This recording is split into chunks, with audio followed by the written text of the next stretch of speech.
Ok, pessoal, são 5 horas e 5 minutos, vamos dar início então ao nosso webinar. Vamos ser britânicos, né? No nosso início aqui, sejam bem-vindos. O webinar sobre LGPD, Lei Geral de Proteção de Dados. Sejam todos bem-vindos. Vou fazer inicialmente as apresentações, né?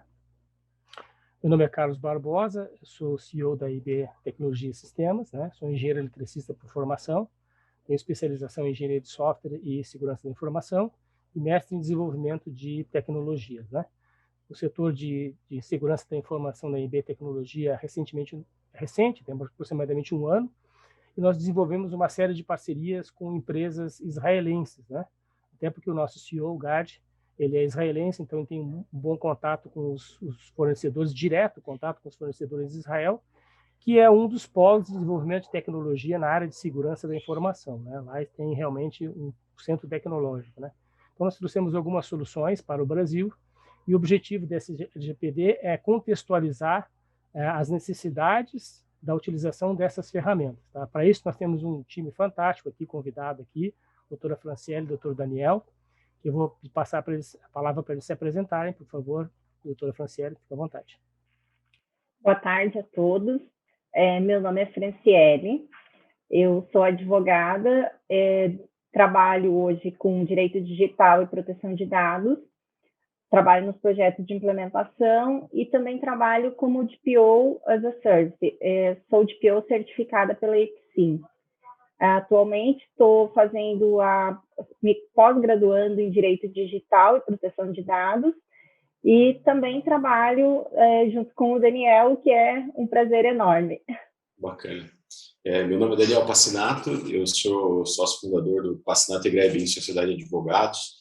Nós somos um escritório que se volta à atividade empresarial, captamos o raciocínio empresarial e aplicamos juridicamente, e dentro das nossas atuações, além de direito societário, contratos, fazemos implementações sobre Lei Geral de Proteção de Dados e desenvolvemos aí algumas metodologias e utilização de tecnologias que a gente vai falar hoje também, para poder aprofundar os nossos conhecimentos em LGPD, em proteção de dados como um todo e segurança da informação. Agradeço o convite também à IB Technology, em nome do Barbosa e do Gad que estão aqui. Fico muito contente. Obrigado pela oportunidade. Okay. Quebrando o protocolo um pouquinho, eu não comentei, eu sou membro do Comitê Jurídico da Associação Nacional dos Profissionais em Privacidade de Dados e também sou membro convidado da ANAGE, que é a Associação Nacional dos Advogados de Direito Digital. Muito bom. E agradeço também a oportunidade de estar aqui apresentando um pouquinho do nosso trabalho e falando sobre a LGPD. Muito obrigado mesmo pela participação de vocês, né? Nós temos também nos bastidores aqui a Hanna, nossa assessora comercial, que vai estar olhando o chat, trazendo informações para nós aí, respondendo perguntas, questionamentos para vocês, tá bom? Durante o período. Então, pode mandar algumas informações ou solicitações via chat ou via QA, né? Question and Answers. Fiquem à vontade aí, pessoal, tá bom? Muito bem. Então, iniciando aqui sobre LGPD, Lei Geral de Proteção de Dados, eu peço para a doutora Franciele, por favor, explanar para nós um pouquinho desses princípios aqui que envolvem o LGPD, por favor. A LGPD, ela é baseada em alguns princípios, né? Eu entendo que um dos princípios mais importantes que a gente tem hoje é o princípio da transparência. Então, quer dizer, o tratamento de dados, ele tem que se dar de forma transparente, para finalidades específicas e de acordo com a necessidade. Isso vai de encontro direto com o princípio da minimização dos dados. Então, quando eu realizo a coleta de dados pessoais, eu preciso fazer a coleta dos dados estritamente necessários para aquela finalidade específica. E isso tem que ser informado ao titular de dados no momento que eu faço a coleta dos seus dados pessoais. Um outro princípio que eu acho muito importante é o princípio do fluxo dos dados, né, pessoais. Então, o titular de dados pessoais, ele tem que ter ciência de todo o fluxo dos seus dados pessoais, desde o momento da coleta até o momento do descarte. Então, esse é um princípio basilar e que serve de base a todos os outros direitos dos titulares. Tratamento dos dados, né? Isso. E as penalidades, doutora? Quando a gente fala em penalidades, né, geralmente a gente pensa somente nas multas, né? Hoje a NPD, ela coloca lá que a multa é de 2% sobre o faturamento anual e limitada a 50 milhões de reais por infração. É uma multa bastante significativa, mas além dessas penalidades, existem outras penalidades. Por exemplo, a empresa ela pode ser impedida de coletar dados pessoais, ter a suspensão dos seus dados pessoais coletados, o que vai inviabilizar totalmente o seu negócio. Então, para além de você pensar nas penalidades, você tem que pensar que isso vai inviabilizar o seu negócio. Outro detalhe também que eu julgo bastante importante é que não são só as penas, né? Por que adequar uma empresa à LGPD? Não se resume a não levar multas por um vazamento, por um incidente de segurança. A adequação à LGPD, ela vai falar da moral da empresa no mercado, a concorrência, ela vai funcionar principalmente como uma lei de mercado, né? Então, a empresa que não estiver adequada à LGPD, ela vai ficar fora do mercado. Quem vai querer ser cliente de uma empresa que não protege os seus dados pessoais?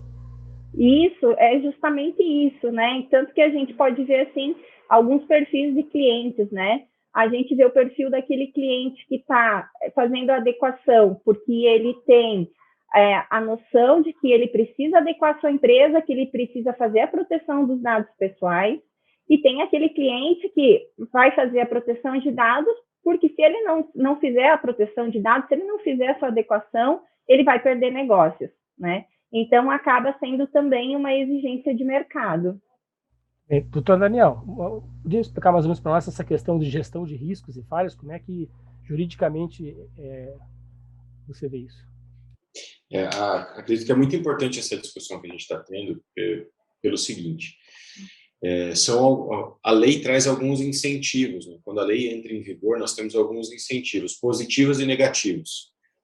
Falamos das penalidades rígidas, então esse é o incentivo negativo, em que se não cumprir, nós vamos ter uma penalidade específica. Agora, quando a gente trata sobre gestão de riscos e falhas, antes de ter um risco, aliás, antes de ter uma falha, nós precisamos entender o risco e circunscrever esse risco. E aí nós temos dois pontos muito importantes, que o primeiro deles é a prevenção. Então, é o estudo profundo, um diagnóstico profundo da empresa que nós estamos observando, para saber que tipo de dados transitam por ela, porque a lei brasileira tornou muito amplo o conceito de tratamento de dados. Então, basicamente, quase tudo, né, para não ser tão generalista assim, quase tudo é tratamento de dados. Então, nós temos que ter muita atenção com essa gestão de riscos e depois, quando a gente fala em falhas, nós temos que analisar a tecnologia, porque o ser humano é falho e existem, assim como a gente já ouviu falar em muitos ambientes de segurança da informação, dois tipos de empresas, né? Aquelas que já foram objeto de ataques ou aquelas que serão objeto de ataques. Esse é o ponto. Só com documentação, com implementação, a gente não fica protegido de ataques. Então, nós precisamos efetivamente gerir riscos, circunscrever de maneira documental e tecnológica, mas principalmente tem que ter uma tecnologia monitorando essas falhas, porque a gente não consegue fazer isso humanamente. Legal. Só para complementar aí ali a questão, né, do porquê fazer a implementação, né, da Lei Geral de Proteção de Dados, né? Então, uma implementação de um programa de proteção de dados, ele vai otimizar as atividades e a gestão de dados. Ele vai pôr na empresa uma nova governança corporativa e cultural, vai aumentar a reputação da empresa perante os clientes dela e perante os concorrentes também, né? Isso é muito importante. Ela viabiliza o mercado internacional, porque uma empresa que não está adequada à LGPD hoje, ela está fora do mercado internacional. A nossa lei, a Lei Geral de Proteção de Dados, ela só entrou no Brasil porque por ser uma exigência do mercado internacional. GPDR, o Brasil, né? Uhum.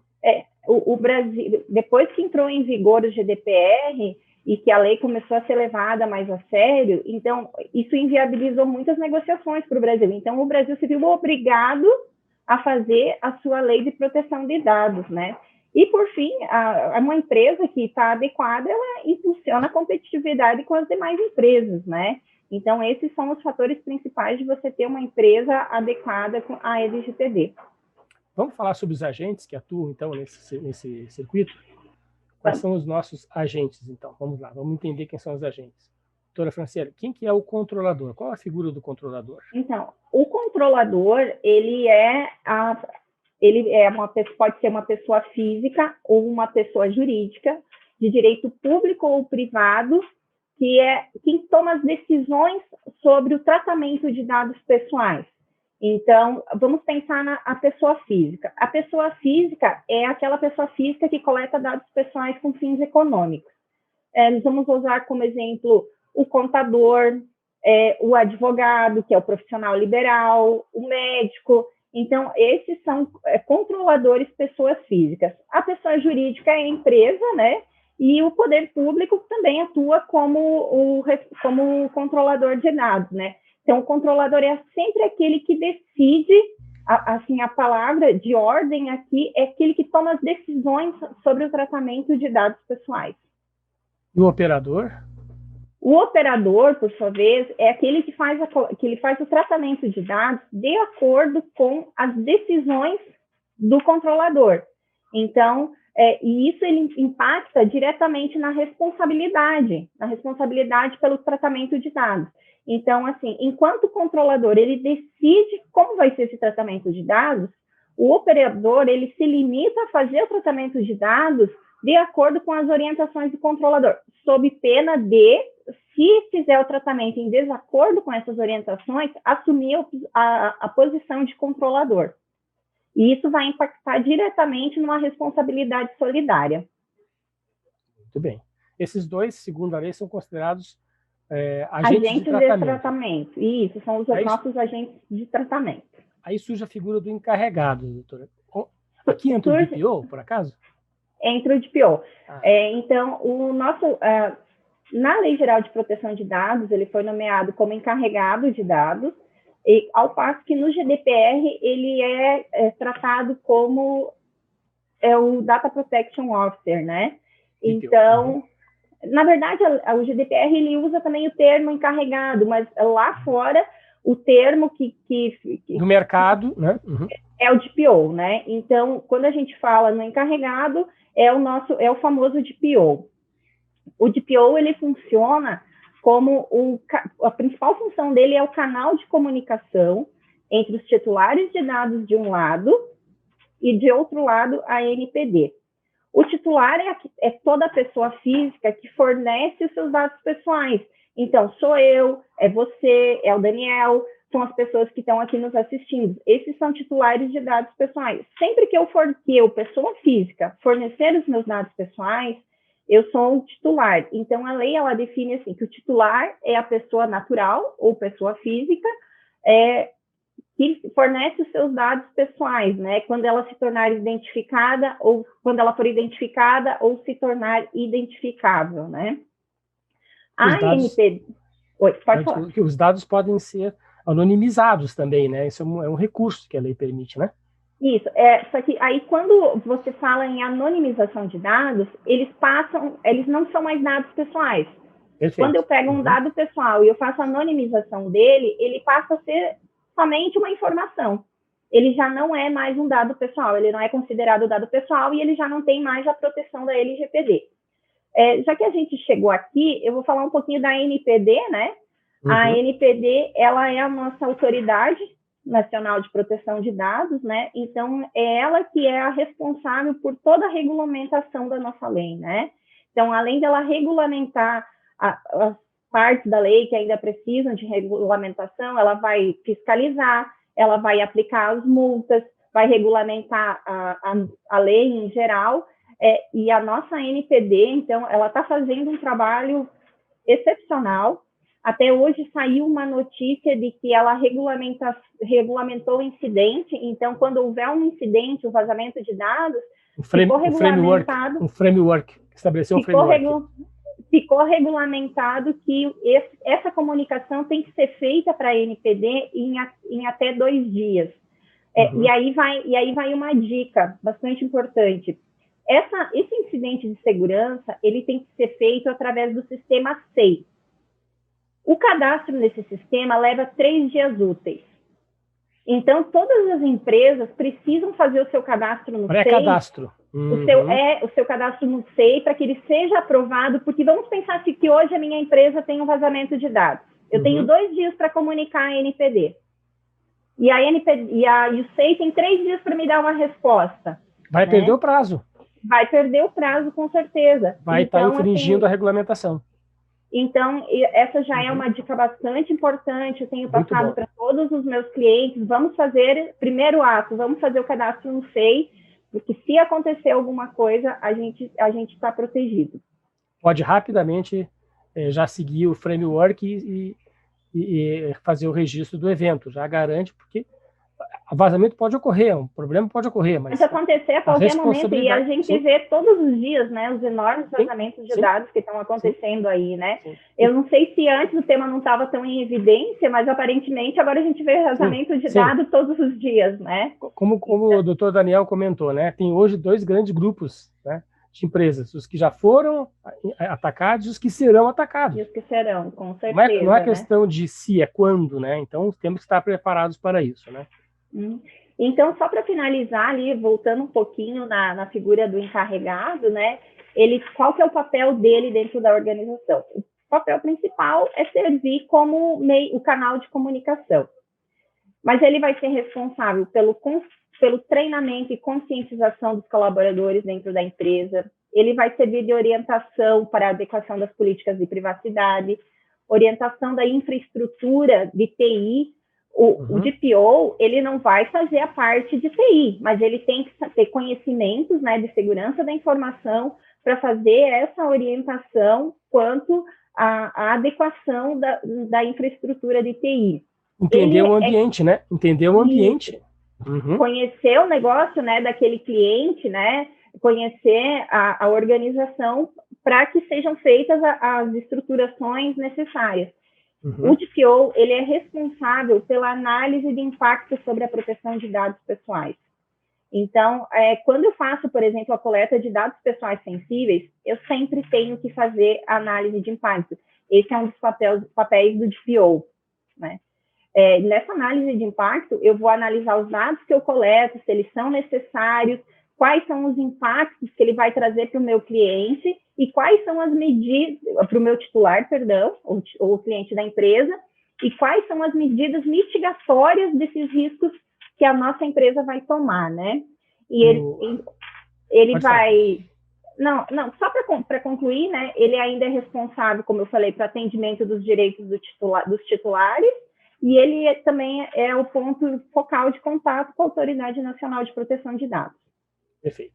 O Marcelo Aquino está perguntando aqui sobre a questão da informação do evento. São 2 dias corridos ou 2 dias úteis? Salvo engano, são 2 dias úteis. 2 dias úteis. Ok, está respondido. Eu vou confirmar essa informação, porque agora eu fiquei na dúvida. Confesso que eu fiquei na dúvida. Tá bom, então. Mas eu volto para te responder, tá? Pode deixar que eu vou pegar na regulamentação para não passar a informação errada. Marcelo Aquino que perguntou ali. Deixa eu ver aqui, tem mais uma. O Renan está comentando aqui que são 2 dias úteis. Ó. O Renan está passando a informação para nós. Obrigado, Renê. Renê, né? Obrigado, Renê. Tá completo. São 2 dias úteis. São 2 dias úteis, sim. Tá certo, Renê. Tá confirmado. Eu só fiquei na dúvida, porque quando eu li, eu estava na dúvida se eu tinha lido 2 dias úteis ou 2 dias. Mas é isso mesmo, são 2 dias úteis. Então tá bom. Daniel, quer acrescentar mais alguma coisa? Podemos prosseguir. Então tá bom. Muito bem. Então, nós falamos sobre a questão da LGPD, implementação, DPO, proteção. Muito bem. Precisamos proteger os dados pessoais e os dados sensíveis dos titulares, né? Muito bem. Qual que é a importância disso, doutora Franciele? Como é que nós podemos fazer isso? Além de procedimentos, qual a sua opinião? Essa é uma tecla que eu bato sempre, né? A adequação à LGPD, a proteção da privacidade, a proteção dos dados, ela vai muito além de adendos contratuais, ela vai muito além só do serviço jurídico, né? Primeiro porque a LGPD ela é uma legislação, uma área multidisciplinar, então eu não tenho como falar em LGPD sem falar em segurança da informação, né? Então, aí, como que isso acontece na prática, né? Nós vamos começar trabalhando primeiro com a cultura interna, né? Essa mudança cultural na empresa, ela tem que ser top-down. Ela tem que vir da alta direção até o porteiro. Todo mundo tem que entender o que está acontecendo, entender essa mudança na cultura interna e abraçar a proteção de dados como um todo, né? É a mudança cultural, né? A partir de hoje, a nossa empresa vive a cultura de proteção de dados e nós temos que tomar as seguintes medidas, né? Então, tem que ter um plano de segurança da informação na empresa. Tem que estabelecer um plano de segurança da informação. Eu não tenho como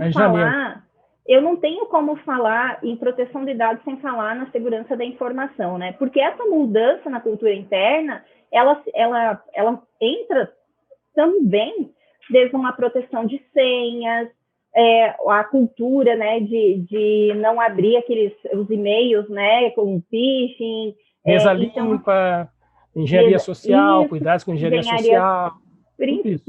Se trabalha muito com engenharia social e isso é muito parte da parte de segurança da informação, né?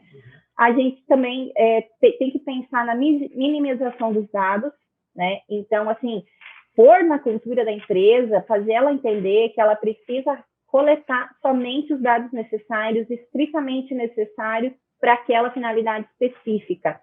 Então, o que acontece? Hoje a gente não pode mais coletar aquele monte de dados que não serve, muitos dos dados que eu coleto não servem para nada, né? Então, assim, vamos coletar somente os dados estritamente necessários. Quanto mais dados eu coletar, maior é o meu risco de vazamento de dados. Então, a minimização dos dados é também uma medida importante. Aí sim, o Renê está comentando aqui no chat, menos nesse caso é mais. Menos dados, mais segurança. Muito bem colocado, Renê. Exatamente, né? Aí a gente pode se utilizar também da pseudonimização e da anonimização dos dados sempre que possível, né? A nossa lei, ela define a pseudonimização como o tratamento por meio do qual um dado perde a possibilidade de associação direta ou indireta a um indivíduo, senão pelo uso de informação adicional mantida separadamente pelo controlador em ambiente seguro, né? Então, a pseudonimização, ela não é a mesma coisa que a anonimização, né? A pseudonimização, eu vou tirar uma parte daquele dado e associando ele a outras informações que estarão guardadas em lugar separado, eu consigo trazer aquele dado de volta, né? Então, ele ainda é um dado pessoal, ele é pseudonimizado, né? Eu posso separar os dados do nome da pessoa através de um indexador entre as duas bases, por exemplo. E eu mantenho a base que tem um índice no local muito mais seguro do que o local onde estão os dados pessoais, porque daí anonimizou em relação à pessoa. Exatamente. Aí, quando eu falo em anonimização, como eu comentei ali no início, a anonimização, por sua vez, ela não é, quando você anonimiza um dado, ele já não é mais dado pessoal, né?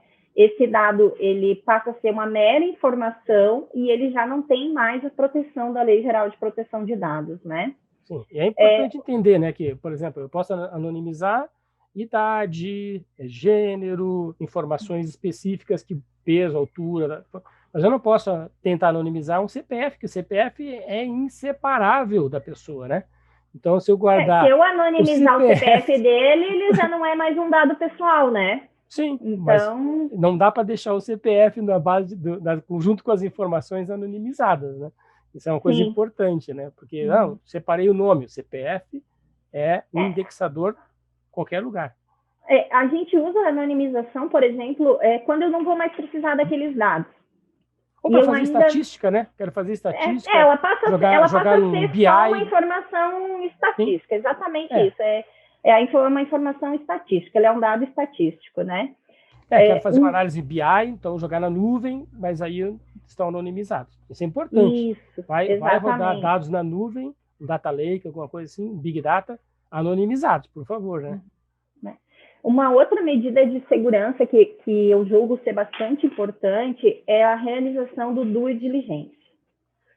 O que é o due diligence? É a verificação se o parceiro de negócio está adequado à LGPD. Então, não adianta a minha empresa estar adequada se o meu parceiro de negócios, para quem eu transfiro dados pessoais, não está adequado à LGPD. Porque é uma cadeia, né? Se eu estou adequado, se eu tenho proteção e eu vou transferir lá para o meu prestador de serviços os dados pessoais, por exemplo, do meu funcionário que processa a folha de pagamento e ele não tem proteção de dados pessoais... Eu sou responsável pelos dados que ele processa. Até porque eu sou o controlador, ele é o operador, né? Então, a responsabilidade é direta minha. Então, é muito importante que seja feita essa análise no nosso parceiro de negócio, se ele está ou não adequado à LGPD. Uma outra medida que a gente pode adotar é o descarte seguro dos dados pessoais, então ele envolve também a parte de segurança da informação, né? Então, quando já atendeu a finalidade para que eu coletei aqueles dados, eu tenho que fazer o descarte seguro desses dados pessoais. Treinamentos regulares, eu acho que a palavra treinamento é uma coisa que tem que estar sempre presente dentro da organização, né? Dentro da empresa. Hoje, o que se recomenda é que esse treinamento ele ocorra a cada 6 meses. Então, a cada 6 meses, pelo menos, eu tenho que fazer o treinamento da minha equipe, tenho que fazer o treinamento da minha empresa, e é muito importante que todos esses treinamentos sejam documentados. Não só os treinamentos, né? Mas, enfim, gerar evidência, né? Gerar evidências, né? Porque se acontecer um vazamento de dados, se eu sofrer um processo judicial, essas evidências elas vão me servir de provas. Que eu tenho uma proteção de dados, que eu fiz o possível para minimizar esse vazamento de dados, enfim, eu estou fazendo... Não houve negligência por parte da empresa. Não quer dizer que eu não vá sofrer uma multa, enfim, mas isso atenua, né? Vai atenuar, com certeza, né? Né? Sociedade, né? Mas, doutora Franciele, como é que eu posso proteger alguma coisa que eu não conheço, por exemplo? Aí vem um problema, né? As empresas acumulam dados, né? Acumulam dados e, às vezes, em repositórios na nuvem, algumas coisas em servidores on-premise, às vezes em várias bases de dados, né? Então, uma das ferramentas de tecnologia que existem para localizar esses dados pessoais é o Suridata. É uma das soluções de tecnologia, uma das ferramentas que a tecnologia dispõe para proteger as informações, né? Geralmente, a gente acha que as informações é só aquilo que está disponível ao teu alcance da visão, que está no meu diretório. Mas é aquilo que não está no nosso diretório. Nós recebemos tantos documentos, o departamento de pessoal faz seleção de pessoas, tem 50 candidatos que mandaram o currículo, contratou um. O que eu faço com esses currículos desses outros candidatos que não foram participar, estão armazenados em algum lugar, têm informações pessoais, né? Às vezes dados sensíveis, né? Como é que eu posso proteger aquilo que eu não sei? Onde é que estão esses dados sensíveis? Isso é uma coisa importante. Assim, eu acho que a gente tem que pensar também, né, nas medidas técnicas, né? Então, quando a gente entra nessa parte de medidas técnicas, nós temos que pensar aí num armazenamento em local seguro. Criptografia também é uma medida que é bastante utilizada, né? Verificação em 2 etapas, política de senhas, backups, o home office seguro, né? Hoje a gente está trabalhando todo mundo em home office, então tem o VPN, aí a hierarquização de acessos, então eu não tenho que dar acesso de todo o banco de dados a todos os funcionários da empresa, né? Eu acho que essa já é uma medida bastante importante. Aquele dado pessoal tem que ser de acesso somente daquele departamento que precisa tratar aqueles dados pessoais. Nós podemos adotar aí as outras medidas técnicas, né, em torno da infraestrutura de proteção de dados, que vai desde firewalls, filtros de spam, prevenção de perda de dados, né, que é o nosso DLP, ou o sistema de prevenção de intrusões, né, que é o IPS. ODS. Então, a gente tem bastante ferramentas, né, na área técnica, que é aí onde entra, né, a Suridata, né? Vamos conhecer um pouquinho do trabalho da Suridata. A Suridata é uma ferramenta de classificação de dados. Então, ela permite, através de conceito de redes neurais, inteligência artificial, realizar a primeira coisa que ela faz, a conexão com todos os repositórios de dados, sejam na nuvem, sejam on-premise, sejam servidores na empresa ou na nuvem, seja o Exchange, seja o Office 365, né, SharePoint, OneDrive, AWS, Azure, então todos esses Salesforce, seja o que for, que tiver disponível, né, começa com uma conexão. Então é criado um leitor, um usuário chamado Global Reader, ou seja, esse usuário só tem acesso de leitura, né, não tem acesso de alteração nem nada, é normal. E aí você faz um ciclo de trabalho. Tá? Primeiro, ele faz um scan e análise completo ou incremental, né? Porque o que acontece é que você faz uma análise hoje, daqui a um mês você tem mais documentos espalhados na tua empresa, então tem que estar constantemente fazendo esses scans, quando no inicial o primeiro é full, depois ele faz os incrementais. Depois que ele faz o scan e analisa, aí você pega as informações e faz um treinamento. Você diz para o sistema, ó, esse dado aqui é um CPF, é um dado sensível. Esse dado aqui é um ASO, é um atestado de saúde ocupacional, é um dado sensível. Essa informação aqui não é sensível. Essa outra informação aqui é sigilosa, mas não é sensível. Você pode classificar os dados sensíveis, pessoais e até mesmo dados que são confidenciais da empresa, mas que não estão relacionados ao LPPD, mas são dados, por exemplo, de segredo industrial da empresa, né? Então, depois que você faz esse treinamento, você passa para o ciclo de descobrir e classificar. Daí, o sistema vai dizer para você, olha, você tem em tais bases de dados, dados pessoais. Essas bases você tem que proteger, você tem que adotar medidas de controle de acesso, adotar novas medidas, e essas medidas vêm na quarta fase. É um ciclo quase que um ciclo PDCA, né? O famoso PDCA, tá? Gerando alertas e solicitando ações. Então, é uma ferramenta que ela é utilizada exatamente para auxiliar o DPO na sua atividade de localização dos dados sensíveis e solicitar que o controlador tome ações de mitigar o risco sobre esses dados sensíveis aqui. Doutora Franciele, como é que a senhora vê essa ferramenta em termos de aplicação pelo DPO? Tá no mudo. Perdão. Eu entendo que essa ferramenta ela é uma ferramenta bastante importante, né? Porque a partir do momento que eu consigo fazer uma classificação desses dados pessoais que estão sendo coletados, né? Eu consigo também saber o nível de segurança que ele precisa, né? Então, como o programa, né? Como ele funciona de uma forma que eu consigo colocar as minhas necessidades nele, eu consigo ensinar ele o que eu preciso, que é essa fase de treinamento, as minhas regras, né? Então, eu tenho a possibilidade de colocar os meus dados pessoais, os dados pessoais da minha empresa lá, fazer essa classificação em o que é dado pessoal, o que é dado pessoal sensível, em que bases legais da nossa LGPD esses dados pessoais se enquadram, né? Para, consequentemente, dar um tratamento adequado, né? E a partir do momento que ele tem esse monitoramento, né, sobre possíveis invasões, possíveis vazamentos de dados, ou até uma postura que não seja adequada do meu funcionário, que ele possa identificar, então eu tenho condições de ter uma análise concreta de como está ocorrendo esse fluxo de dados pessoais dentro da minha empresa. E isso também ele vai influenciar bastante a partir do momento que eu tenha que prestar uma resposta para o titular de dados, né? Quando houver uma reclamação do titular de dados, que eu tenha que responder onde estão localizados seus dados, que tipo de dados eu estou fazendo tratamento, né? O software, né?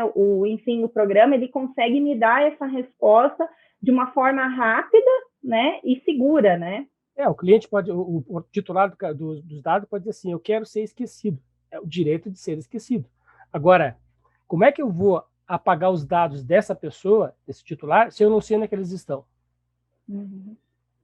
Não é verdade? Eu posso apagar 1 ou 2 arquivos, mas e o resto que ficou perdido dele? Então, se a gente conseguir localizar todas as informações daquele titular de cartão, de dados, desculpa, aquele titular de dados, eu consigo garantir que os dados dele serão esquecidos realmente, né? Senão... Só um adendo aqui, uma complementação assim, de um caráter um pouquinho técnico. Assim. Uhum. O que a lei trata, na verdade, e existe um pouco essa confusão, é do direito à eliminação dos dados. Então, o que o titular de dados pode solicitar é a eliminação dos seus dados pessoais.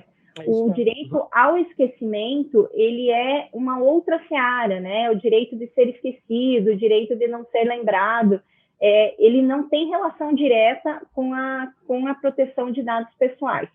Eu acho que eu me expressei errado, quis dizer exatamente isso, eliminação de dados, na verdade, assim, é uma confusãncia um pouco técnica. Mais, sim. Eu usei um termo mais leigo, né? Eu usei um termo mais leigo, né? Que eu quero que me esqueça, eu não quero que vocês falem mais comigo. Elimine os dados da base. Exatamente, né? Mas aí eu usei. Esse direito à eliminação dos dados pessoais. O direito ao esquecimento, ele tem um pouquinho mais a ver lá com a parte de direitos fundamentais, né? Então, a lei, ela trata mesmo do direito à eliminação dos dados. Obrigado, doutora. Muito obrigado. Muito bem. E aí, nós localizamos esses dados. Precisamos proteger ele contra ataques, né? Então, assim, é uma outra ferramenta que agora vem para complementar a ação de proteção, ou seja, a segurança da informação, né? Então, nesse sentido, nós temos, por exemplo, as seguintes soluções disponíveis no mercado, né? Nós temos os antivírus, que geralmente trabalham por assinatura, e você tem atualizações frequentes de bases de dados de antivírus, né? O Kaspersky, um MAFI, o próprio Windows Defender. Eu tenho que regularmente fazer atualização da minha base de dados do antivírus, porque amanhã pode surgir um vírus novo, certo? Tem outros que são baseados em machine learning, inteligência artificial, trabalho com padrões e anormalidades, né? E tem também a técnica de engano em rede, os honeypots, sandbox, ou seja, eu posso trabalhar com essas técnicas, seja de detecção, seja de análise de comportamento, seja de criando um ambiente de engano, né? Uma das soluções de tecnologia que a IB Tecnologia está trazendo para o mercado de segurança da informação, também vindo de Israel, é uma análise do comportamento das aplicações, tá? Então, esse sistema, ele analisa como uma aplicação malware se comporta, o que ele acessa, como acessa, e manda essas informações através de um agente, né? Ele trabalha de forma independente, ele não precisa ter um servidor central, mas ele pode se conectar ao servidor central, tá? Fazendo a proteção ativa, conceito de deceptive bytes, ou seja, bytes enganosos. Ele cria um ambiente desfavorável para que o malware ou o hacker prossiga na sua ação de ataque, podendo, de forma automática, fazer o bloqueio daquela aplicação, daquele malware, não deixa aquela tarefa ser executada, reportando remotamente o que está acontecendo, os eventos, então permite o monitoramento remoto, inclusive para fins de estatística, né? Consultando bases de dados de vírus. O Deceptive Bytes, ele não veio para substituir os antivírus, ele veio para complementar principalmente aquele gap que existe entre o momento que você atualiza uma base de dados e uma nova atualização, que pode acontecer o lançamento de um malware ou qualquer outra novo. Franciele está mandando aqui para nós um link, ok, depois vamos dar uma olhadinha, viu, Franciele? Entre você lançar uma base de dados atualizada de vírus e uma segunda base de dados atualizada, você pode ter um gap, e esse gap muitas vezes pode ser a oportunidade para que um malware se instale na sua rede, né? Então, para complementar isso, o Deceptive Bytes, ele trabalha de forma integrada com os antivírus, inclusive com o Windows Defender, ele tem uma integração nativa com o Windows Defender da Microsoft, para complementar essa ação de mitigação de riscos referentes a ataques, malware, ransomware, ou qualquer tipo de malware, ok? O Daniel gostaria de fazer alguma observação sobre esse problema todo de mitigação de riscos, Daniel? Fica à vontade, por favor. Com certeza, obrigado, Barbosa. A gente tem um ponto muito importante aqui que nos ajuda, claro, na parte jurídica, porque Tudo aquilo que nós estamos falando aqui tem conexão técnico-jurídica. As duas áreas, principalmente quando a gente fala em proteção de dados, estão intimamente ligadas. Então, todas as ferramentas que são construídas para cibersegurança são agradáveis para nós. E ainda mais quando a gente tem uma ferramenta completa como essa, porque ela consegue enganar um ataque e aí onde vai impactar isso para nós do jurídico? Se ainda assim houver algum vazamento de dados, nós podemos comprovar que a melhor tecnologia foi implementada para garantir os direitos dos usuários, aliás, dos proprietários de dados, e aí a lei traz isso. Nós não temos que deter uma tecnologia infalível, nós temos que ter as melhores práticas de mercado, e aí que entra esse tipo de ferramenta, porque nos gera defesa para que depois, lá na frente, a gente possa diminuir uma penalidade ou não caracterizar uma penalidade. Isso é muito relevante. É mitigação de dois riscos, né? O tecnológico e o jurídico, né? Exato.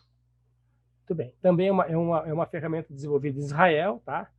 É uma empresa especializada em cibersegurança. E, por último, nós falamos aqui sobre os aspectos da LGPD, falamos sobre a classificação de dados, falamos em proteger os endpoints, né? O Deceptive Bytes é principalmente para proteção de endpoints, e também protege servidores, né? Principalmente para endpoints, mas existe um agente, digamos assim, um personagem em tudo isso aqui que está presente em todos os locais, que é o nosso usuário, né? Que é quem manipula as informações. Esse usuário, ele pode ser um ponto falho, seja através de um comportamento indevido, seja através da engenharia social, ele pode acabar sendo um ponto falho no nosso sistema, né? Então, assim, eu gostaria que o Daniel pudesse discorrer um pouquinho sobre essa questão da importância do usuário. Como é que nós devemos tratar o comportamento do usuário nesse contexto? Isso é outro ponto muito complicado, né? Para que a gente possa tratar e discorrer, conversar, inclusive trocar ideia com os participantes aí do webinar. Porque, no fundo, a gente pode ter uma documentação fantástica com políticas, com tratamento de dados, com o DPIA, ou enfim, com tudo aquilo que manda o figurino. A gente pode ter tecnologia que vai garantir segurança, mas se no final lá da ponta não tiver cultura, como a Franciele falou, top-down, se não tiver um controle do usuário em si, acaba sendo ali o ponto de falha. Porque a dificuldade quando a gente fala, por exemplo, em dados sensíveis que podem ser comercializados numa deep web ou qualquer item que possa ser compilado, feito um BI, e aí comercializado também para finalidades de marketing, finalidades políticas que estão sendo muito utilizados, né? A gente teve o escândalo do Cambridge Analytica, então tudo isso envolve usuário.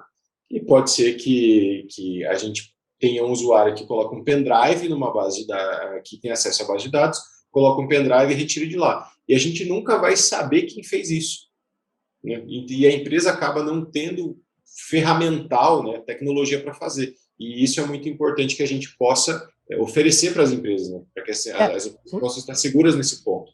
E às vezes um colaborador insatisfeito, muitas vezes, numa posição privilegiada em termos de acesso à rede, né, de perfil de acesso à rede, ele pode gerar um prejuízo muito grande para a empresa, né?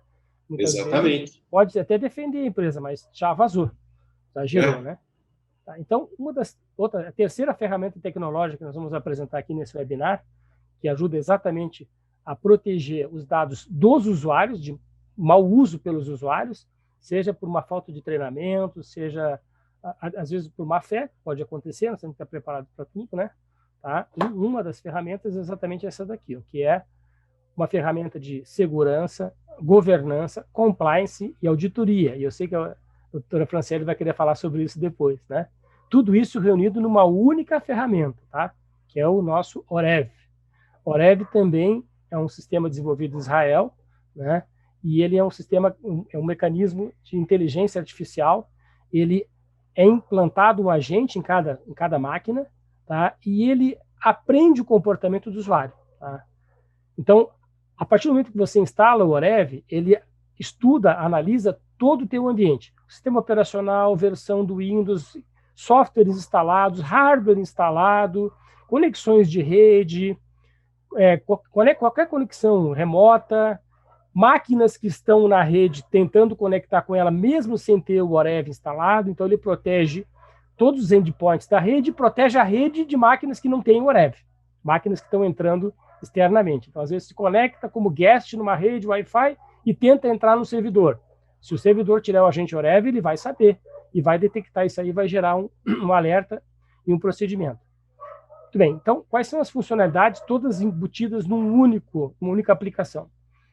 Ele tem o sistema de Management Security Service, ou seja, eu posso ter um SOC, o EDR, Endpoint Detection and Response, o NTA, que é o Network Traffic Analyze, ele analisa todo o tráfego de rede, tá? O CIEM, que é o Security Information and Event Management, ou seja, é praticamente monitoramento em tempo real de tudo que está acontecendo, todos os eventos, né?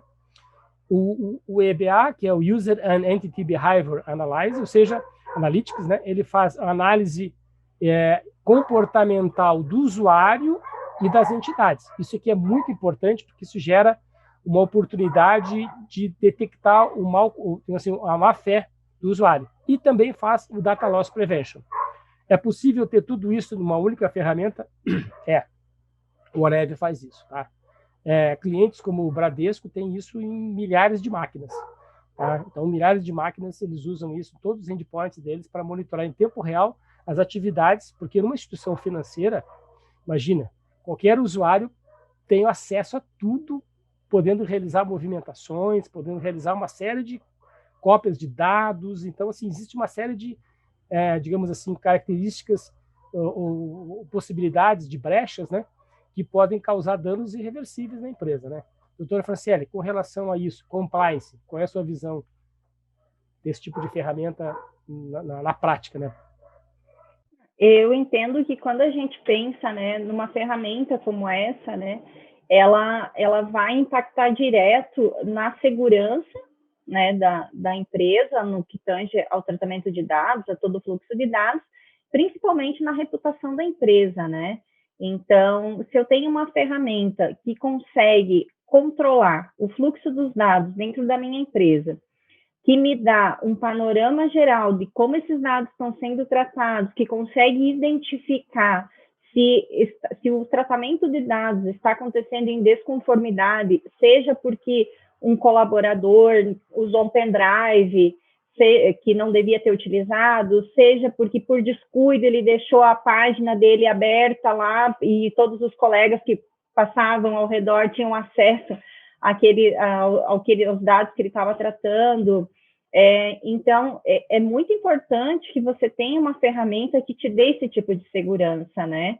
Então, eu vejo assim como uma ferramenta muito positiva e que vai facilitar em muito o trabalho dos DPOs, que são os responsáveis por esse aculturamento, que são os responsáveis por manter essa cultura de proteção de dados e privacidade dentro da empresa, né? Embora hoje a lei não traga uma responsabilidade para o DPO, a lei hoje não traz responsabilidade para o DPO no caso de um vazamento de dados, no caso do desempenho do seu trabalho, né? Mas é o trabalho do DPO, né? Então, é ele que tem que zelar por essa cultura, por essa proteção de dados dentro da empresa, né? Por isso que essa comunicação ela é tão importante, né? Sempre essa relação top-down, né? Do diretor da empresa com os demais funcionários. O DPO também tem que ter ele tem que ter acesso direto à alta direção para propor melhorias, né? Para dizer, olha, a gente está trabalhando aqui, mas não está funcionando, então vamos tentar uma ferramenta que possibilite a gente fazer todo esse controle, né? Eu acho que tem que existir toda essa comunicação e a ferramenta vem aí para facilitar a nossa vida, com certeza. E o que é interessante, né? Aquilo que o Daniel comentou, o doutor Daniel comentou, ele faz rastreabilidade de hardware também. Então, às vezes, a pessoa pega um pendrive, vai numa máquina, copia, depois leva em outra máquina, copia, depois leva em uma copia. Então, ele faz rastreabilidade, ele informa, olha, esse pendrive foi usado em tantas máquinas, em tais máquinas. em tal horário, tal horário, tal horário. Ele faz isso, ele concentra isso no servidor. Tá? Ele consegue saber o inventário de hardware, né? E ele consegue detectar logins simultâneos. Por exemplo, eu logo e até o horário que eu estou logando. Olha que interessante, doutor Daniel. Se eu estiver logando na minha máquina em um horário, principalmente quem está no home office, tudo bem que você não tem que cumprir horário, mas você tem um horário previsto para você trabalhar, você começa a logar na tua máquina domingo, 11 horas da noite. Pô, por que você está logando na máquina domingo, 11 horas da noite? É um comportamento anormal e ele pode te gerar um alerta, porque não é normal você logar na máquina nesse horário. Então, ele analisa realmente o comportamento do usuário.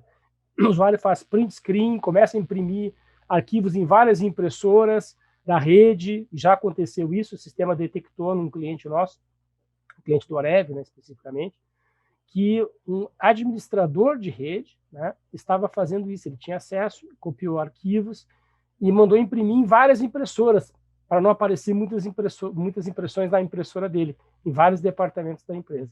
Isso gerou, digamos assim, uma brecha de segurança, e ele conseguiu detectar isso daí. Doutor Daniel, como é a sua visão com relação a essa questão? Posso perguntar?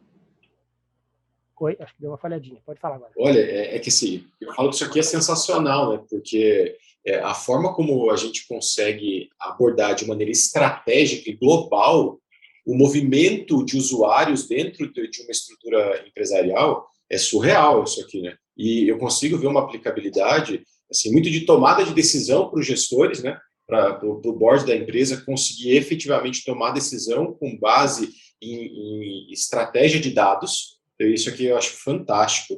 E trazendo de novo para o jurídico, né, que é a nossa área, isso aqui gera muita prova para nós. A gente sempre brinca no jurídico. Quem não prova não tem direito. Você pode ter o melhor direito do mundo. Se você não provar, você não vai ter direito algum. Então, isso aqui para nós gera muito conteúdo probatório que nós falamos. E, assim, conteúdo probatório específico, preciso, que vai direto ao ponto. Então, olha, o dia que eu puder chegar numa discussão e levar um relatório como esse, eu vou estar muito confortável, claro, ajuda demais o trabalho para poder garantir o direito de uma empresa que usa isso aqui. Então, realmente... Até porque a gente sabe, né, Daniel, que por mais que a gente dê treinamento, por mais que a gente aconselhe, por mais que a gente faça até esse trabalho próprio, mesmo de fiscalização dentro de uma empresa, tem muita falha nessa questão de segurança, né? Principalmente segurança da informação.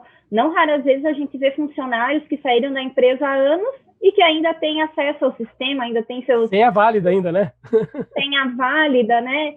Então, assim, é mais que uma mudança... A gente sabe que é importante, sim, uma mudança cultural, é importante, sim, treinamento, é importante, sim, você ter ferramentas, mas é muito importante que você tenha meios como esse que a Orev ela vem oferecer, né? Porque ela te dá, como o Daniel falou, ela te dá uma prova concreta, né? A rastreabilidade. Então, assim, isso tem um impacto bastante grande quando você pensa na prova, na prevenção, né? Principalmente na prevenção, porque se eu ver... Só para acrescentar, se a gente tem um relatório como esse, para você chamar um usuário e falar, usuário, o teu Behavior Analytics aqui gerou um desvio. O que está acontecendo, né? Então, fica quase que impossível ele dizer que não gerou o desvio. Por que você foi acessar o sistema tal hora, né? É domingo, 11 da noite, você tá logando aqui. Aí você vai dizer assim, eu tenho um controle de acesso na minha rede, eu sei quando ele fez isso. Mas o negócio é que você vai descobrir isso depois de 6 meses. Enquanto que o Orev te avisa na hora do evento, entendeu? Imagina assim, ó, vamos pegar essa situação específica que você relatou, Barbosa.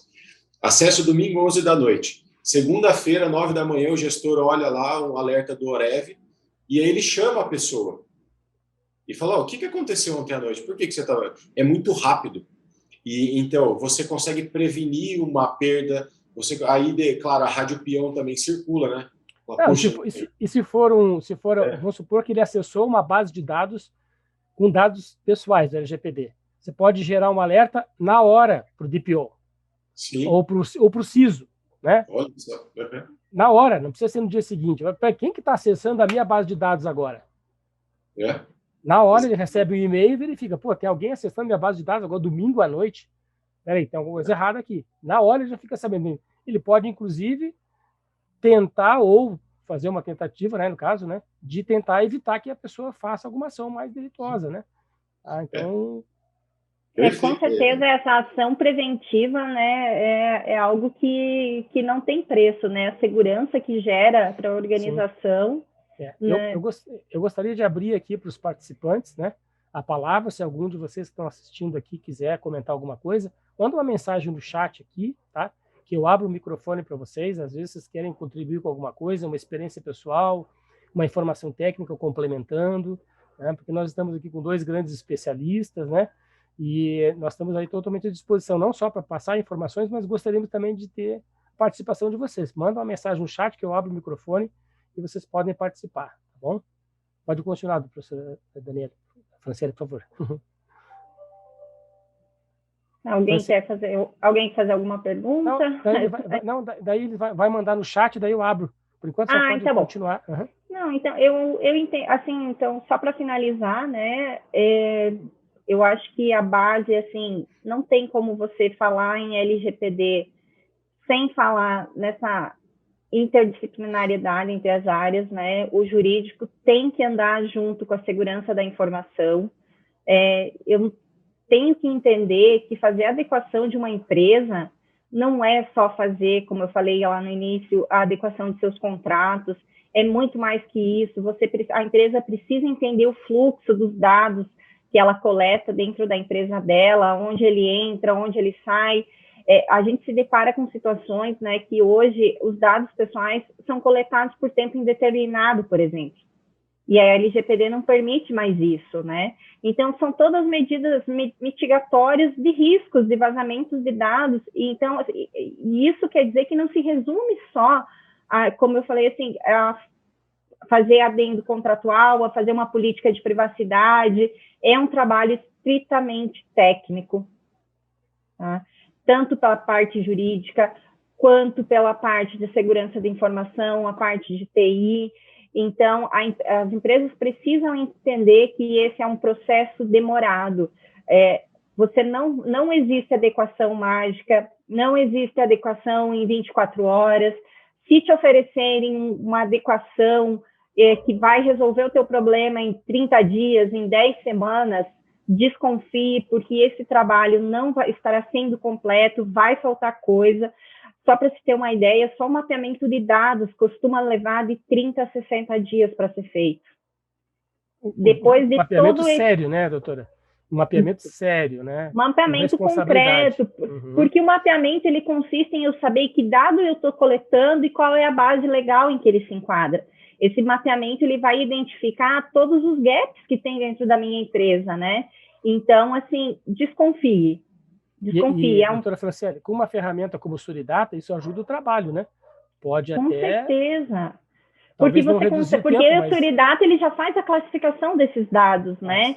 Então ele vai otimizar, além de otimizar o mapeamento dos dados, ele vai otimizar a manutenção desses dados. Porque eu não vou fazer só o mapeamento e acabou os meus dados. Esse mapeamento ele tem que ser atualizado constantemente. Esse é um dos trabalhos do DPO, né? Então tá incremental. Então, é uma coisa que continua rodando. Então, assim, é um processo longo. Proteção de dados é para sempre. É para sempre. Não vai Veio para ficar. Não tem mais esse negócio. Veio para ficar. Não é uma coisa que você vai fazer agora e resolveu e a tua empresa está adequada.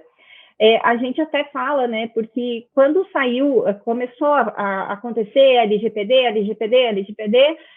a gente viu que surgiu um monte de gente fazendo LGPD, né? Então, a gente se deparava, assim, com situações de que, leu a LGPD, eu estou pronto para fazer a adequação da LGPD na empresa. Não é assim que funciona. Esse é um processo longo, é um processo demorado, é um processo multidisciplinar, é um processo que leva aí de 6 a 8 meses, dependendo do porte da empresa, ele vai atingir 1 ano para ficar pronto, e é um processo que tem que ser atualizado constantemente.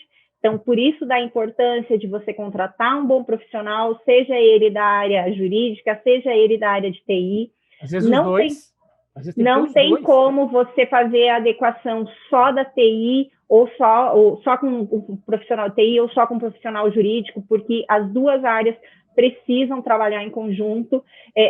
Aquele que te disser, eu faço a adequação completa, eu sou do jurídico, eu faço a adequação completa, ou eu sou da TI, eu faço a adequação completa, ele vai estar dizendo que ele é um super-homem e ele não é.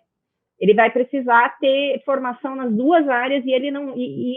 assim, eu não vou dizer que é impossível, mas é muito difícil você encontrar alguém que consiga fazer isso. Por isso que as empresas têm que entender que é um trabalho multidisciplinar, eu bato na tecla, segurança da informação, jurídico, todo mundo trabalhando junto, um processo longo e contínuo que veio para ficar. Ok. Agradeço a participação. Estou aberta a perguntas, muito feliz por participar aqui desse evento, junto com o Carlos, junto com o Daniel, e estou à disposição. Daniel, doutor Daniel, quer acrescentar mais alguma coisa? Considerações finais aí? Olha, como não veio nenhuma pergunta... Não veio. Final, com a ressalva de que, se tiverem algumas perguntas, fiquem à vontade para fazer. Assim, endosso tudo que foi dito ali pela doutora Franciele, pelo Barbosa. Acredito que a intenção aqui é fazer com que as empresas que estão ao nosso redor, que a gente atende e potenciais clientes, estejam efetivamente protegidos. Porque não basta ter uma solução que não seja adequada para o momento que nós estamos vivendo. E como o Barbosa falou, a implementação de proteção de dados, a cultura de proteção de dados, segurança da informação, só vai crescer. A gente não vai ter um recrudescimento disso, não vai arrefecer, não vai diminuir. Não tem volta. Portanto, quanto mais conscientização a gente... exatamente, quanto mais conscientização a gente gerar e quanto mais tecnologia nós agregarmos para os trabalhos, mais eficaz vai ser esse trabalho de proteção de dados e segurança da informação, e mais nós que somos profissionais que trabalhamos com proteção e segurança, vamos ter tranquilidade para poder executar os projetos.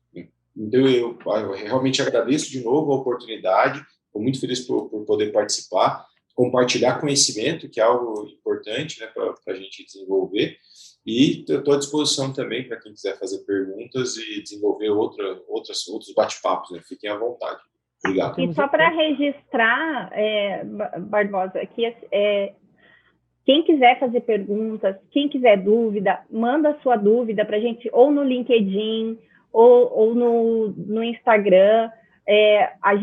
Eu faço um trabalho bem legal na minha página do Instagram, assim, bastante informativo sobre dados pessoais. A gente tem um trabalho legal também na página do Passinap Opa, me enrosquei aqui. Então, acompanhe sim as nossas redes sociais, pode mandar pergunta para o Daniel, pode mandar pergunta para mim, pode até demorar um pouquinho, mas a gente sempre vai responder as dúvidas de vocês, as perguntas. Eu acredito que o Carlos aí também está disponível, né, para responder aquilo que for necessário, e contem com a gente sempre. Tem uma pergunta aqui da Elaine, se a ferramenta, né, o Suridata, ela faz scan em base de dados estruturados e não estruturados, ou não estruturados, ele faz os dois, tá, Elaine? Inclusive, ele foi desenvolvido principalmente porque a maior parte dos dados disponíveis estão não estruturados, eles são não estruturados, então é necessário que ele tenha capacidade de analisar nesses dois, ok? Poxa, olha, eu agradeço muito, doutora Franciele, doutor Daniel, vocês realmente enriqueceram muito o webinar aqui. Eu acho que, como a doutora Franciele falou, são duas disciplinas que têm que andar juntas, né? A área jurídica e a área tecnológica, uma ajudando a outra. A jurídica norteando a área tecnológica, e a tecnológica fornecendo as ferramentas para a área jurídica. Então, elas andam de mãos dadas, se complementam. Agradeço muito a doutora Franciele e o doutor Daniel, querem fazer as considerações finais, começando pela doutora Franciele, para a gente fechar aqui o webinar. Eu só tenho a agradecer mesmo a oportunidade e dizer que a proteção de dados é um caminho sem volta, né? Então, a gente está vivendo uma era digital aí como a gente nunca viveu antes, né? os riscos de vazamentos de dados só aumentam. A gente vê aí todo dia vazamento, golpes, né, acontecendo, isso aumentou bastante agora na pandemia, né?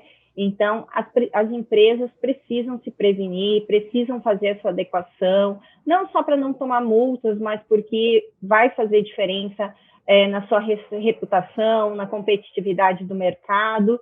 E é isso, né? É isso. Eu acho que a gente tem que trabalhar em conjunto, seja a área jurídica, seja a área de segurança da informação, não tem como fazer uma coisa sem fazer a outra. Não existe, na verdade, não existe receita de bolo, né? A gente tem que entrar naquela organização, conhecer a realidade daquele cliente e fazer nosso trabalho, fazer todo o projeto, toda a implementação, para que tudo funcione direitinho, né? Para que seja um processo contínuo, né? Não é um processo que não acaba. E para isso a gente tem que se utilizar de boas ferramentas e bons profissionais. O Daniel? Quero só parabenizar o Barbosa e a IB Technology por trazer tanta ferramenta boa para nós, porque isso faz diferença. Então é só finalizar com isso mesmo. Parabéns, obrigado pela oportunidade. Tudo de bom para todos. Eu agradeço a participação. Também a audiência. Agradeço a participação da doutora Franciele, do doutor Daniel, foi fantástica. Agradeço a assistência de todos vocês que assistiram ao nosso webinar. Ficamos à disposição, tá? Com o nosso contato, ibtecnologia.com.br. Nós temos os contatos também com a doutora Franciele e do doutor Daniel. Tem também nas redes sociais, eles publicaram lá, né, no LinkedIn, no Facebook. Bom, ficamos à disposição de vocês. Muito obrigado a todos. E uma boa Obrigada. Noite. Boa noite, uma boa Páscoa para todo mundo, né? Que o feriado começa já. Eu ainda vou trabalhar amanhã, mas o feriado para alguns já começa amanhã, né? Vamos ficar em casa e vamos se cuidar aí. Muita saúde para todo mundo. Muito obrigado. Obrigada. Até mais, gente. Tchau. Obrigado. Tchau, tchau.